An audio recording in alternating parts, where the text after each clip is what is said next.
mwagala kusoma kati ate ani agenda okubasoma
send message and message comes back also.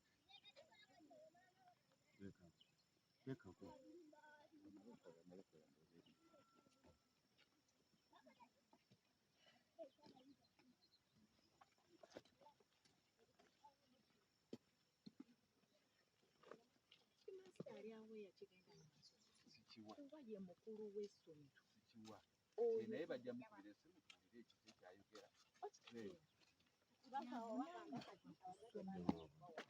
Weeka abantu bano boogere then bw'onooba okapyalina. Eno pulogulaamu ya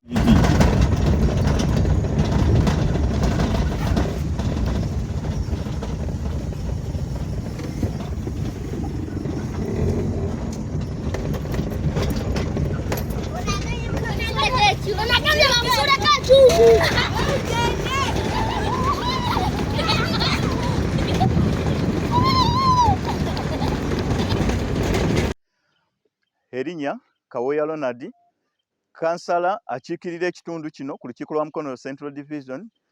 Ensonga ze tusanze wano ku ssomero lino mu kitundu mwe nkiikirira, essomero lya gavumenti, naye tufunye obuzibu nti abazadde bagaanye okuleeta abaana, ate tugenze okinoonyereza kati ng'olwaleero tutuuse ku ssomero lino, tugenze okutuuka ng'abasomesa bonna batambudde bavuddewo ku ssomero, abaana babalese wano babalagidde badde ewaka. Kikwasa ennaku okubanga omwana wa leero, omwana wa gavumenti atuuka ku ssomero ng'omusomesa taliiwo. Kakati naawo wensabira bekikwatako ffe ng'abakulembeze tukitunuulidde ne tulaba nti naye omukulu w'essomero ono alabika akooye. n'abasomesa bennyini be tulina ku ssomero tusobola kuleka baana mwena ne muvaawo ku ssomero ne mutambula ne mugenda ne mulekawo abaana abato bano bajje babeere batuuke ku ssomero batambule baddeyo ewaka. Kitegeeza omwana yeetamwa ng'omwana naye enkyala asobola okugaana okujja ku ssomero. Ensonga ey'okubiri, abazadde baffe abatuwa abaana nabo bafunye obunafu bw'amaanyi nnyo. Simanyi na bwe tugenda kukikola kubanga omuzadde akeeza omwana n'agenda mu kirombe ky'amayinja, omwana n'agenda mu kirombe ky'omusenyu, n'agenda mu kirombe kya bulooka, ne babeera ate ng'abaana be tuzadde ate be bakolerera abazadde ku budde buno nga bakyali bato, ate nga bandibadde basobola okuba nga bajja ku ssomero basome basobole okukolerera abazadde abaana bakuze bakolerere bazadde baabwe. Naye kikwasa ennaku okuba nga babatutte mu birombe ng'abaana bakyali bato. Eyo nno ensonga nayo yeetaagamu amaanyi ng'abakulembeze tusobole okujja mu bitundu bino tulabire ddala abaana bano abatasoma abali mu birombe tubaggyeyo tutya. Tulina okubajjayo bajje ku ssomero n'abazadde bwe kiba nga kyakangavvula tujja bakangavvula ng'abakulembeze olw'obunafu bwe tulabye ku ssomero lino. Essomero ddungi nnyo, bw'onoonya amasomero wano agalina ebizimbe ebirungi. Essomero lirina ebizimbe ebirungi, lirina ennyumba z'abasomesa, desks zijjudde mu bibiina naye temuli baana. Abaana okubanga essaawa ya kaakati n'ekibiina ekyomusanvu tetulinaamu mwana n'omu. Ebibiina ebyo essomero lyonna lyonna liriko abaana 53. Kikwasa ensonyi ng'abakulembeze naffe tubulwa bwe twogerera nti tulina essomero kubanga tugezezzaako buli kimu tukikoze naye tukizudde nti bulabika n'obunafu obusingira ddala buli mu management ya ssomero lino. Naye kakati ng'abakulembeze tugenda tutandikirawo tugezezzaako okubanga tujja tambuza ekintu kino n'abazadde abatuliraanye nabo bamanye nti essomero tulifaako era tukiri mu ntegeka okubanga tujjayo abaana bonna abasigadde okubanga bajja ku ssomero lino. Ngenda sigala ku ssomero nsome obutabo bwe baatuwa awuzireyo ewaka kubanga kiswaza okujja ku ssomero ne bandaba nga nzirayo nga sirina kyensomye yadde. Kimpisizza bubi nnyo kubanga lesoni nnyingi zeemiisinze. Nasanga Sara ndi mu P5 mbeera Katikolo. Bernard kati nga ffe abamu tuva wala tukerwa 11 ne tujja ku ssomero tutuuka ku ssomero ssaawa emu. Abaana abamu bajja nga zigenda mu ssaawa 2, abamu bajja ssaawa emu nga tutandika okusoma. Hamadi Bwire abasomesa tutuuka ku ssomero oluusi tebaliiwo ng'ate banene abaliwo abatini abasomesa abamu nasale. Kati ate Headmaster naye yajjanga ssaawa 3 okutusomesa. Mu kirasi yaffe tutandika ssaawa 3 oba 2. Ezo ssaawa anti kirasi tekyawaffe Headmaster naye abeera taliiwo. Tubeera mu kirasi nga tusoma butabo. Oluusi tubeera mu kuzannya nga abasomesa tebannatugaa nti tugenda kusoma. Oluusi tuba tulongoosa compound. Tuyinza otandika okusoma ssaawa 3 oba ssaawa 2. Tumanya kye tugenda kukola. Tewali kye batugamba. Baba nga tebazze mukola muti. Tuddayo waka. Bateacher tebaliiwo. Oli mu kibiina ki? Kya 6. Kati mugenda kukola muti? Tugenda kuddayo waka. Batugambye mbu tuddeyo waka tunadda enkya. Simanyi. Baba nga tebaliiwo tuba tulina kudda waka. Amanya gange nze Birungi Naomi Nviira Namira. Teacher batugambye tuddeyo waka tebatubulidde ensonga lwaki tuddayo waka. Osoma kilasi? P3.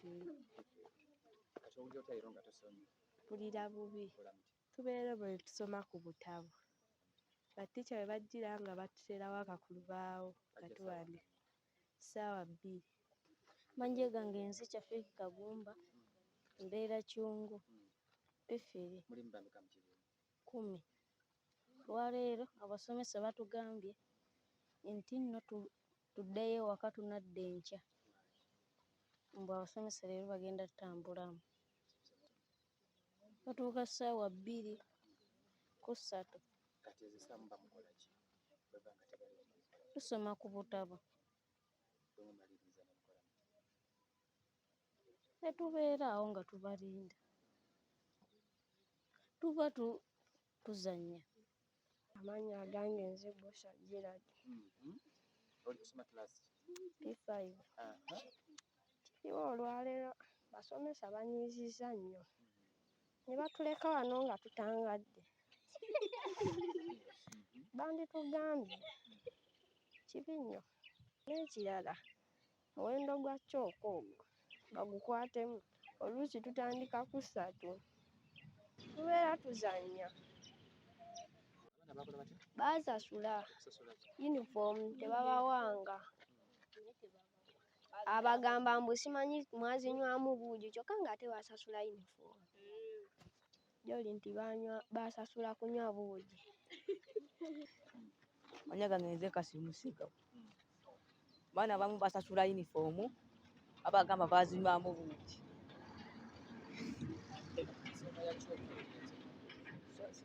Kyoko zibulaabula naye tusoma.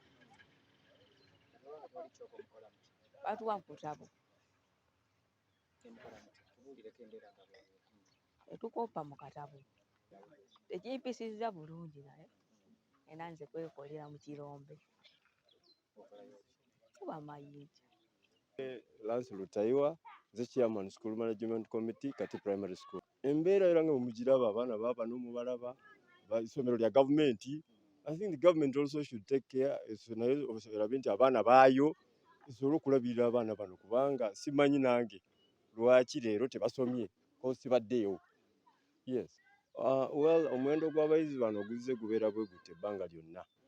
One, twafunako challenge nti oluguudo oli nga terunakolebwa olugatta ekyalo kiri. Abaana abasinga baavanga ku kyalo ky'e Kitale.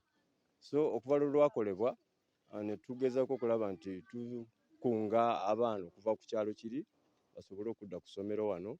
Naye ng'ala bw'okimanyi abaana bajja ate abaana abasinga abaamuno mu kyalo muno basinga kubeera nnyo mu birombe eyo.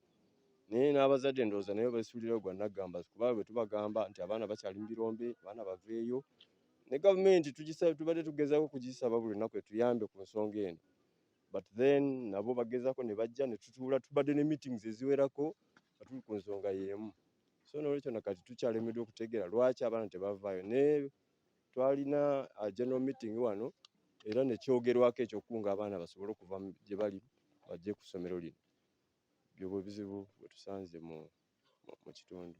Abasomesa bo babaddewo era basomesa bulungi abaana naye lwakuba simanyi leero kyabadde kiti. Abasomesa abaliwo kati bapya abakadde bonna twabajjamu ne tuli abasomesa bapya abaakafuluma abeetaaga okukola abakadde ne bavaawo. Kati sinatulaba musomesa yenna at the moment kumbulira lwaki abaana tebasomye. Ne Headteacher bw'aba taliiwo siyinza kumanya nsonga lwaki. Erinnya lyange nze Nalwadda Plus. Era nga nkolanga ow'abakyala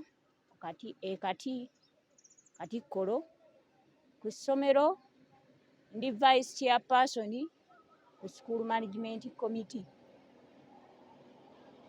Ate nga ndi muzadde nange ninamu abaana.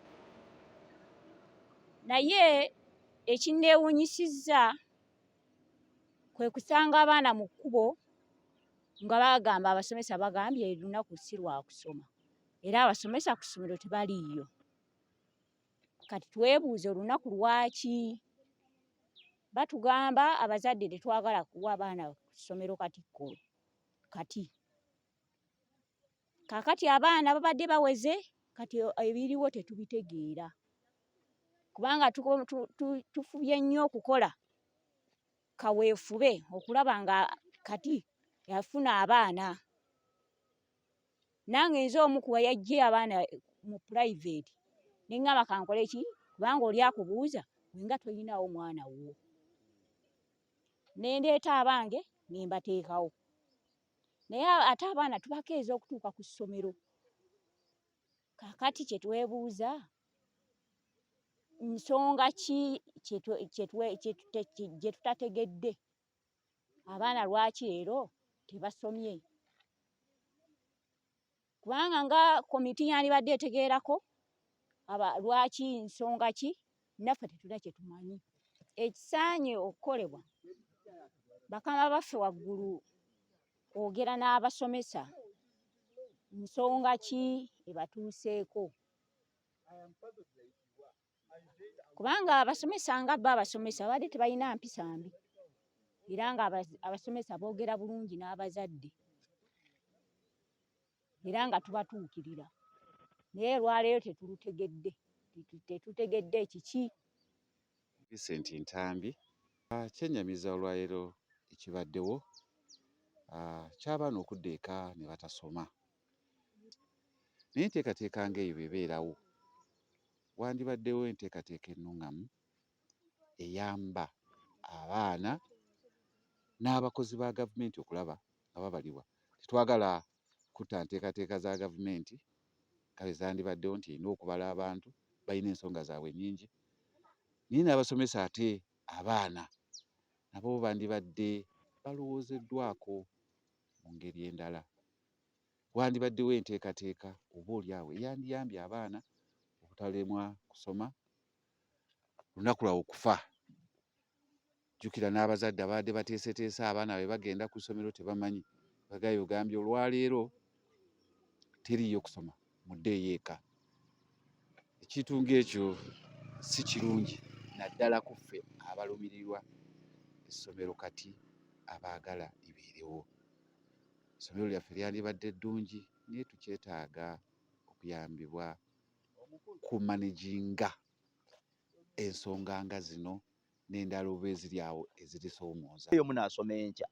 Kakati gavumenti webanga erina olunaku nga ffenna tulumanyi nti this is a public holiday, gavumenti evayo officially n'erukola ki?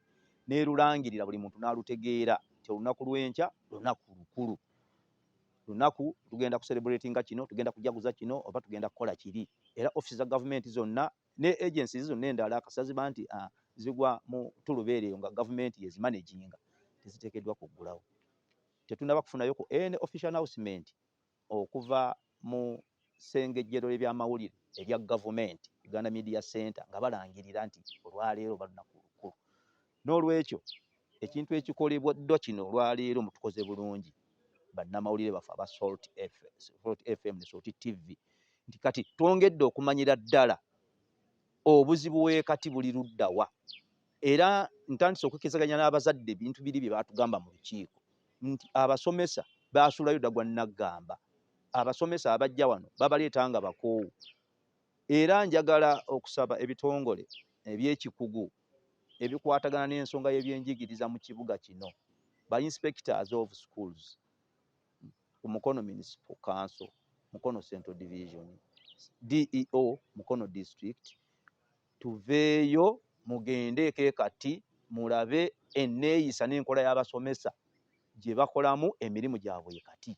Toyinza kuŋŋamba nti ku ssaawa emu n'ekitundu nga munnamawulire yakatuuka ku ground n'asanga nga n'abaana abaakatuukawo ate abasomesa babagamba kuddaka ku nsonga ki?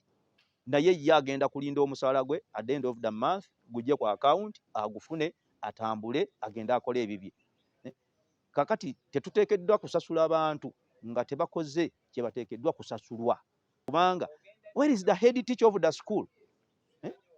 Head teacher waba taliiwo, deputy we ali luddawa, kubanga oyo alina okubeerawo ku lwa head teacher for the administration of the school. Naye kati kitegeeza nti kati buli muntu asalawo n'akola ky'ayagala. Ekyamazima osobola oyagala okukkiriza nti kiddukiro kya boonoonyi. So tetugenda kukkiriza ffe, kubanga kati olwaleero buli kintu kiri mu kuvuganya, ebyenjigiriza biri mu kuvuganya. Obiraba amasomero nga galwana okukola obulungi okusobola okuba nti gabeerawo okuba nga gasomesa abaana b'eggwanga. Tetujja kukkiriza ffe amasomero gaffe kukolanga bubi mu Mukono municipality nga gamu gatuleetera okukola obubi basomesa abali ku ssomero ng'eri Kati. So ekyo njagala okukivumira, sisa kuvumirira yenna, era njagala okugamba nti kibeere nga kikomambagirawo.